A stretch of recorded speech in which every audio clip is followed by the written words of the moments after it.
The El Nino effect, which can drive droughts and flooding, is underway in the tropical Pacific, say scientists. Australia's Bureau of Meteorology predicted that it could become a substantial event later in the year. The phenomenon arises from variations in ocean temperatures. The El Nino is still in its early stages, but has the potential to cause extreme weather around the world, according to forecasters. U.S. scientists announced in April that El Nino had arrived, but it was described then as weak.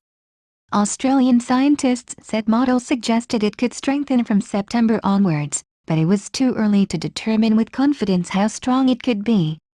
This is a proper El Nino effect, it's not a weak one, David Jones, manager of climate monitoring and prediction at the Bureau of Meteorology, told reporters.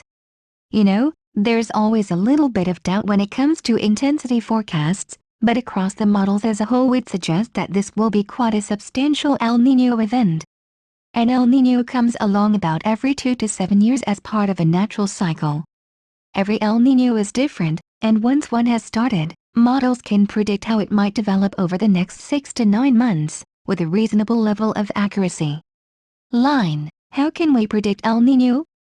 In the tropical Pacific Ocean, scientists operate a network of buoys that measure temperature, currents and winds.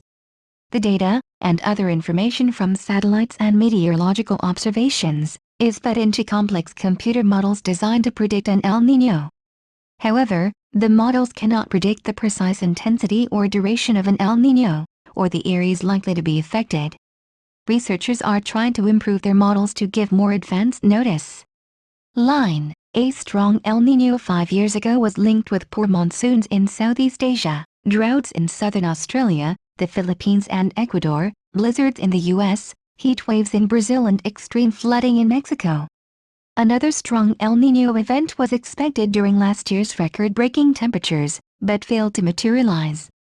Professor Eric Giliardi of the Department of Meteorology at the University of Reading said it would become clear in the summer whether this year might be different.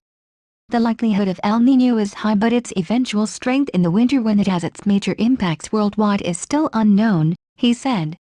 We will know in the summer how strong it is going to be. Weather patterns. The El Nino is a warming of the Pacific Ocean as part of a complex cycle linking atmosphere and ocean. The phenomenon is known to disrupt weather patterns around the world, and can bring wetter winters to the southwest US and droughts to northern Australia. The consequences of El Nino are much less clear for Europe and the UK. Research suggests that extreme El Nino events will become more likely as global temperatures rise.